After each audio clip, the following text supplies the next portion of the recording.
E aí, já pararam para pensar no que realmente acontece por trás de cada clique, de cada app que a gente abre? Sabe, por trás de tudo que aparece na tela, tem uma história incrível rolando. Uma jornada que pega uma ideia, uma simples ideia humana, e transforma ela em flashes de eletricidade. E é exatamente essa história que a gente vai desvendar agora. Bom, vamos lá então. A pergunta que não quer calar é: o que de fato acontece na hora em que um programa roda? Sabe, parece mágica, né? Mas na verdade é um processo super lógico, um passo a passo que vai do mundo das ideias para o mundo físico, do pensamento para a ação. Para entender isso, a gente vai seguir o que eu gosto de chamar de a jornada de uma excursão.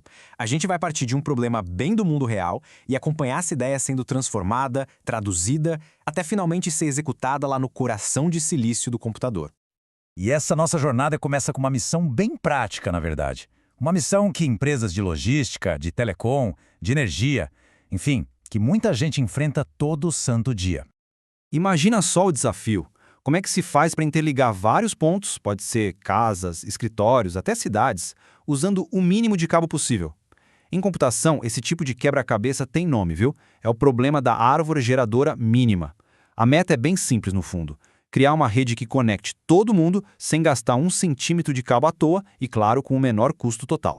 Ok, com um problema que tem, nossa, tantas combinações possíveis, um computador não sai testando todas, seria impossível.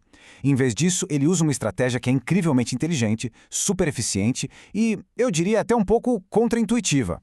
A solução para isso é o que a gente chama de algoritmo guloso. E olha, o nome é simplesmente perfeito. Pensa assim, a cada passo, o algoritmo é guloso mesmo, ele pega a melhor opção que está ali na frente dele, naquele exato momento, sem pensar muito nas consequências futuras. É uma aposta, né? A aposta de que um monte de pequenas boas decisões vai levar, no final, a melhor decisão de todas. E quer saber? Para esse nosso problema, a aposta dá super certo. E aqui que entra em cena o genial algoritmo de Kruskal. Funciona mais ou menos assim. Primeiro ele lista todas as conexões possíveis e coloca em ordem, da mais barata para a mais cara. Simples. Aí ele começa a pegar essas conexões uma por uma, sempre pela mais baratinha, claro, e vai adicionando na rede. Só que tem uma regra de ouro, uma regra crucial. Ele nunca, jamais, adiciona uma conexão que cria um ciclo, sabe? Um caminho fechado. Ele continua fazendo isso. Pega o próximo link mais barato, checa se não forma um ciclo e adiciona até que todo mundo esteja conectado. E o resultado? A rede mais barata que dá para fazer. Genial! Beleza, então a gente tem um plano genial, mas como é que o computador entende isso? Essa estratégia toda precisa ser traduzida. E não é uma tradução simples, é camada por camada até chegar na única língua que o hardware entende de verdade. Lá no topo, no nível mais alto, a ideia é bem simples. É quase uma frase em português: adicionar aresta mais barata. Qualquer pessoa que programa bate o olho e entende na hora. Descendo o nível, a gente chega na linguagem assembly. Pensa nela como uma ponte entre o jeito que a gente pensa e o jeito que a máquina pensa. O que a gente vê aqui é a nossa ideia simples sendo quebrada em passinhos bem concretos. Por exemplo, load A24 quer dizer basicamente: ei, computador, pega o dado que está lá no endereço de memória 24 e coloca ele nesse lugarzinho temporário chamado registrador A. São ordens diretas para o processador. E finalmente a gente chega na língua nativa do hardware, o binário. Cada um daqueles comandos em assembly vira uma sequência única de zeros e uns. E aqui a gente tem que entender uma coisa: isso não é mais uma instrução no papel, é um padrão de voltagem. É eletricidade pura, é a física entrando em ação. Agora que a nossa instrução virou um pulso elétrico de verdade, ela está pronta para entrar na arena. E a arena, nesse caso, é a arquitetura física do computador. Olha, praticamente todo computador que a gente usa hoje segue um design fundamental, a tal da arquitetura de von Neumann. Ela tem 4 peças-chave: a CPU, que é o cérebro, quem faz todo o trabalho pesado, a memória principal, que é super importante porque guarda tantos dados quanto as instruções do programa, os dispositivos de entrada e saída, pensa no teclado, no mouse e na tela, são os olhos e as mãos do computador, e para conectar essa galera toda tem o barramento do sistema, que funciona como as autoestradas por onde toda a informação viaja. Tá, a CPU é o cérebro, entendido, mas como esse cérebro foi projetado? Qual é a filosofia por trás dele? Pois é, acontece que existem duas grandes filosofias, duas escolas de pensamento que competem sobre o melhor jeito de construir um processador.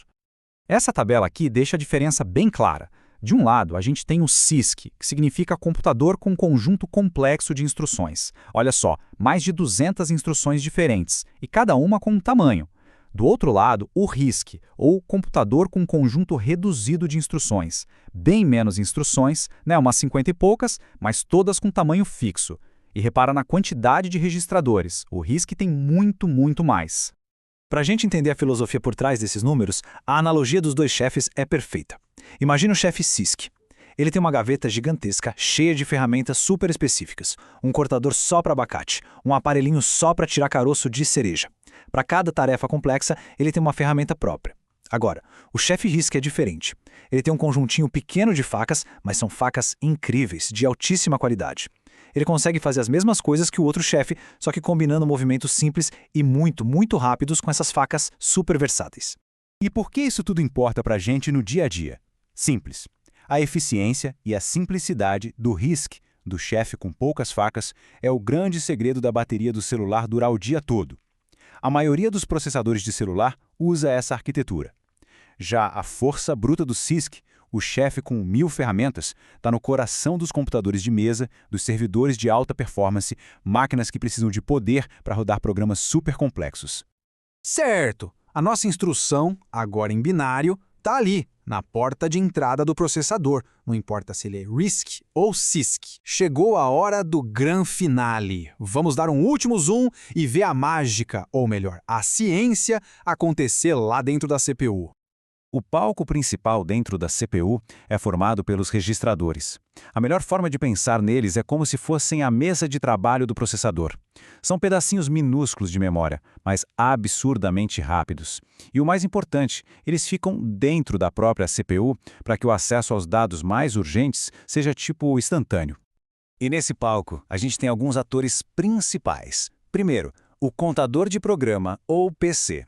Pensa nele como um marcador de página, ou um dedo, que está sempre apontando para qual é a próxima linha do script a ser lida lá na memória. Depois, tem o registrador de instrução, o IR. Esse cara segura a linha que está sendo executada agora, nesse exato instante. E por fim, o acumulador, que é tipo uma calculadora de bolso onde os resultados das contas ficam guardados por um tempinho. E o ponto central aqui é que tudo isso acontece num ritmo constante, uma batida que não para nunca. O ciclo de instrução. É 1, 2, 3. Primeiro, a CPU busca a instrução lá na memória, usando o endereço que o PC está apontando. Segundo, ela decodifica essa instrução lá no IR para entender o que é para fazer. E terceiro, ela executa a ordem, seja somar dois números, mover um dado de lugar, o que for. Buscar, decodificar, executar. Buscar, decodificar, executar. De novo, e de novo, e de novo, bilhões de vezes a cada segundo. E assim que a nossa jornada se completa.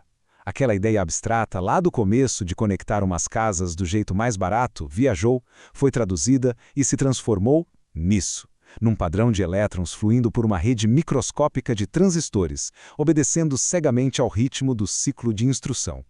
Isso tudo leva a gente para uma última reflexão, né? A gente viu que, na essência, um computador é uma máquina que só segue instruções. Instruções ridiculamente simples, na verdade, mas numa velocidade que a gente nem consegue imaginar. A tal da inteligência que a gente percebe é só o resultado de bilhões e bilhões dessas operações minúsculas. Então a pergunta que fica no ar é, se no fundo tudo se resume a seguir um roteiro, por mais complexo que ele seja, será que um dia eles podem ser de fato inteligentes? Onde é que está essa fronteira? Bom, fica aí a reflexão. Valeu por acompanhar essa jornada com a gente.